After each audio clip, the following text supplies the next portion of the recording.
আসসালামু আলাইকুম। আমরা আজকে আসলাম শেষ বিদায়ের সময় হযরত শাহজালাল আন্তর্জাতিক বিমানবন্দরে। তো আমার বন্ধু বিদায় দিয়ে দিল।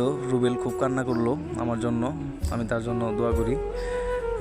তো প্রথমে আমার এয়ারপোর্টে আটকাইছিল, তো ওই যে সেনাবাহিনীর ব্যাগ প্লাস আমার যে পোশাক আছে সেটার জন্য ওই যে আর্মি ফোর্স জিগাইতেছে।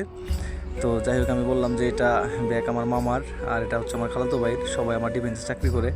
তো আরও জিগাইলো যে চাকরি হলো না কেন, অনেক কিছুই আমার জিগাইলো। আমার সামনে রয়েছেন আমার ভাই, ছোটো ভাই। তো জিগানির পরে আমার আব্বুকে বললো যে তোমার আব্বুকে, পরে আমার বললাম যে আমি অনেকগুলা ডিফেন্সের মাঠ করছি, আমার চাকরি হয় নাই।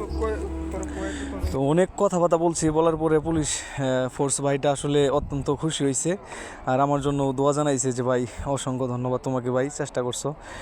পরে ভিতরে যাওয়ার সময় 3 নম্বর গেট দিয়ে আমি আমার মামার সঙ্গে, আমার এই যে পাশে রয়েছে আমার কাকা মুকুল কাকা, সবার সঙ্গে সাক্ষাৎ করে বিদায় নিলাম। বিদায় নেওয়ার পরে গেটের ভিতরে চলে গেলাম। যার পর ওইখানেও আমার স্ক্রিনে আটকাই দিছে আপনার আনসার বাহিনী। তো আনসার বাহিনীও আমাকে ওই একই প্রশ্ন করছে, ভাই আপনি কি চাকরি করেন, বাইরে মিশনে যাইতেছেন নাকি? আসলে আমি আর্মিরকে অনেক সম্মান করি, আমার গায়ে যে পোশাকটা রয়েছে আর্মিকে স্যালুট জানাই আমি। আর্মির পোশাকটা আমি আসলে প্রাধান্য দিই, কারণ বাংলাদেশ আর্মি হলো শান্তরক্ষা বাহিনী।